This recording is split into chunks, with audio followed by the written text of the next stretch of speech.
Okay, now to part 5, and hopefully it'll be the final part for this review. And yeah, I'm outside walking. Here's Gus. Hey, Gus. Yeah, a little happy little puppy, ain't he? So, gonna do this while I'm making a review of it, so as well as I keep my eyes on the road and the whole neighborhood.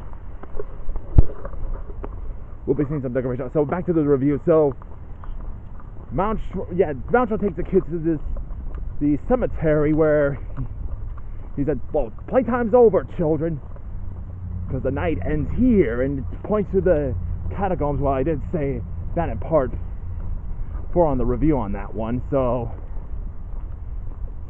tells them, like, then he says, like, Simon says, "Bring him up there," and Tom tells the Mountjoy, says, "We'll bring him back, but we'll keep Pip to ourselves while you take the pumpkin."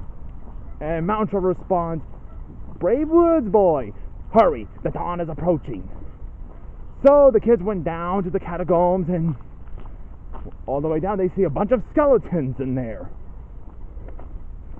Although they were kind of freaked out at first, then Mountjoy tells them that the family couldn't pay enough for the funeral, so the gravedigger put them in the catacombs. Yep. But then all the skeletons and even some dead people came to life. Yeah, it scared them, but then Mountjoy tells Tom, "Tell me, boy, why you dress like a skeleton?"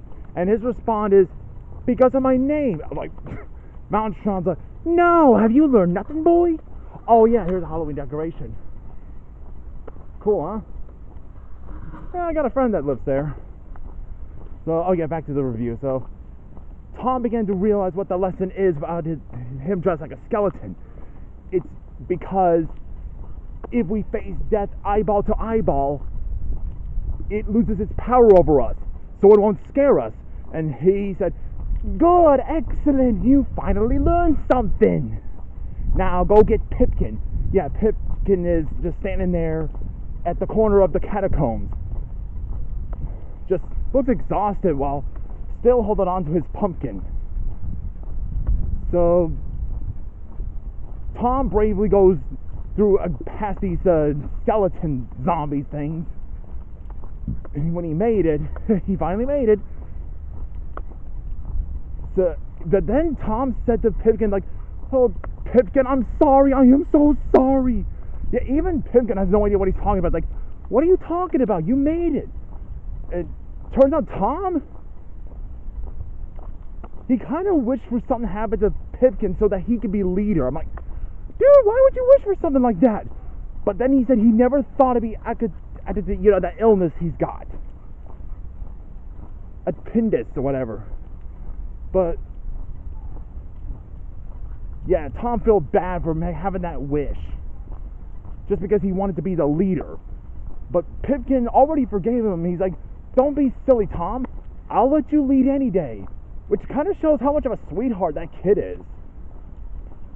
But then when when Pipkin lends his hand to him to pick him up, then when Tom placed his hand onto his hand, Pipkin began to turn to dust, along with a pumpkin.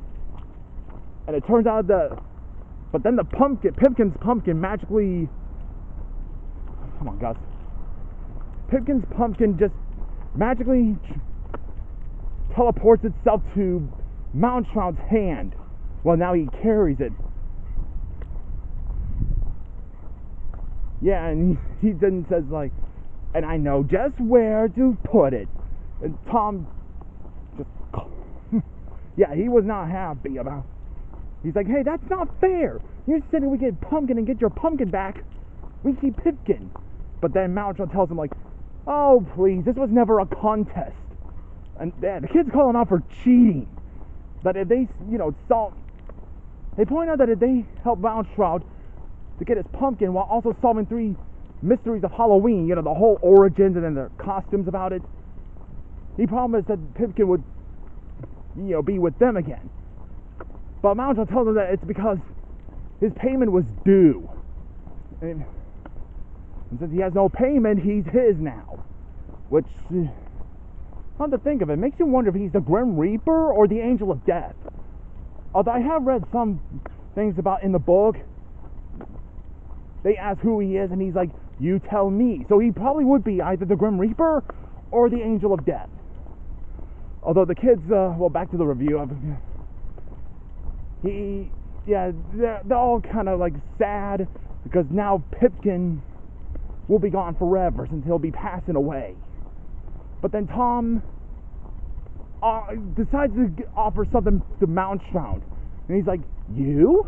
What could you possibly have to offer? Money? Cash? Currency? But no. Tom offered a year of his life to spare Pipkin. Yeah, even Mounchhound was like, what? You do that for him? Is he really all that to you? And Tom's response is, more than anything. Then Mounchhound begins to think, puzzled, and then he tells Tom, think, boy, before you regret it. But then Jenny steps in and says, take a part of my life too. Like, then his Mounchhound was like, what? And even Ralph and Wally offered their year of life.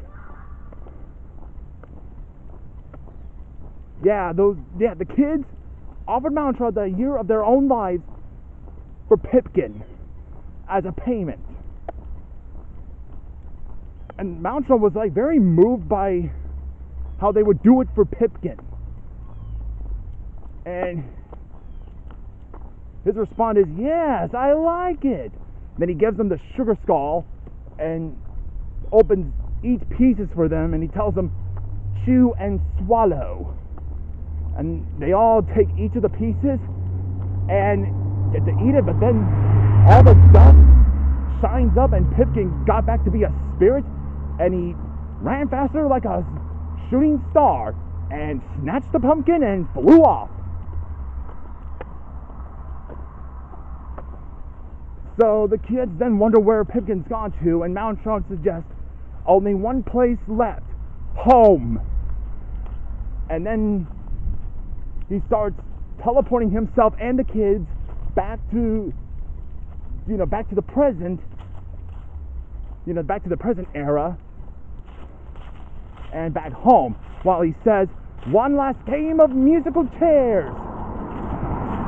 Yeah, and they all teleported back to their timeline, back to the present era, and back to, Mounchhound's house. And Mounchhound tells, well, he's on top of the building as he calls out that the kids are at the porch. It's like, and that, children, is Halloween. Day and night, summer and winter, life and death. 4,000 years ago, 4,000 years more. And all traditions are all basically the same. So basically, like, De los Muertos Moritos, the Day of the Dead. Then even the Festival of the Dead from Egyptians. And All Hallows Eve. Even along other ones, like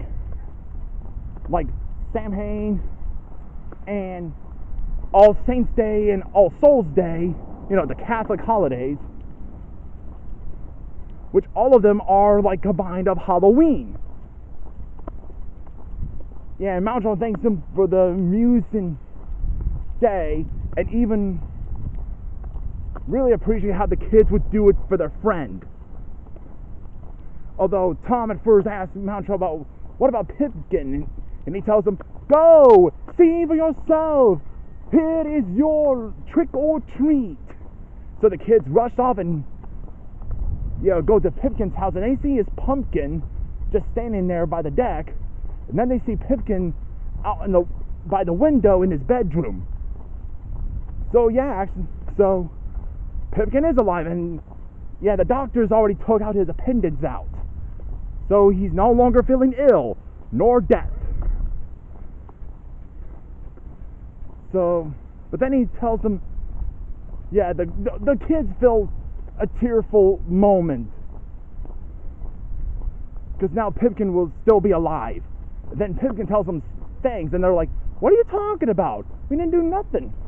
And then Pipkin's like, oh really? Because I had this weird dream about pyramids, like in Egypt, Paris, and Mexico. And is it just me and Pipkin acting like he was dreaming about all this? Or does he really know? So that's a mystery. Let me guys know what your interpretation is. Like he knew about this, or he's acting like this was all a dream. So then the kids went back to their homes, and this is something for a Halloween they will never forget. Even their lessons about it. Although with Mount Shroud, well, now that Pipkin is alive and his own pumpkin is out on the deck, well, Mount Shroud has his own pumpkin, which looks like a very rotten pumpkin. It looks like himself, but a very rotten pumpkin in a way. On the Halloween tree, and then he summons all the dust of winds, and then makes himself into a cloud of smoke to go inside of his own pumpkin, and then all the pumpkins flew into the air, flew into the sky. Huh. Again, makes you wonder, Mount Shroud be the angel of death or the Grim Reaper? Huh. Because that is a mystery.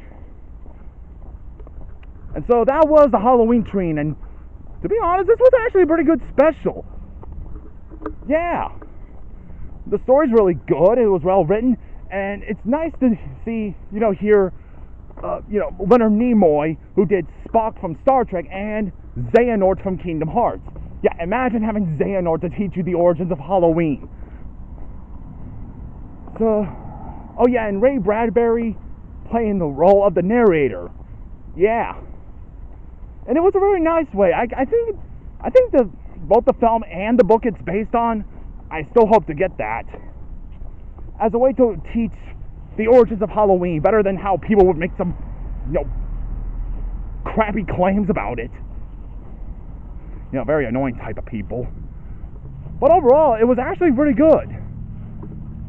So, yeah, this is basically like a Christmas Carol, but on Halloween. And I think it should be looked at, and hopefully there'll be more adaptations to it soon. Maybe like a stage play and Broadway and all that stuff. I hope it has the same treatment as a Christmas Carol someday. So yeah, it was a very solid Christmas special. So yeah, this is my review on the Halloween tree, and hopefully I'll make some more reviews. So yeah, I finally got this finished. I finally got a chance to make a review of something. So if you guys want something that's like a Christmas Carol but on Halloween, and to want to know the actual origins, try look into the Halloween tree. Go check it out, and maybe get the book of it. So yeah, this is KH and Final Fantasy Fan 1996, and see you guys, and hopefully in my next review, or maybe in another video. So see ya, and happy Halloween!